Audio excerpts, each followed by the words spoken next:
This is Babe, our resident boa constrictor.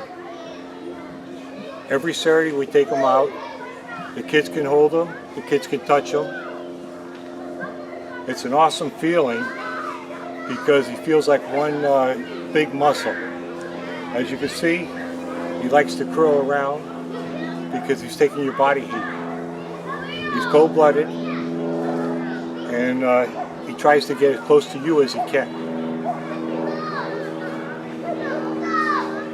He's quite big. He's almost over 5 foot long. His grip is good.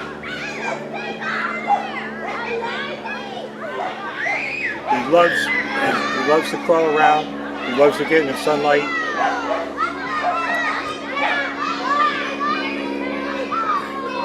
It's a unique experience for people visiting us to get to touch a snake this big and have such a close contact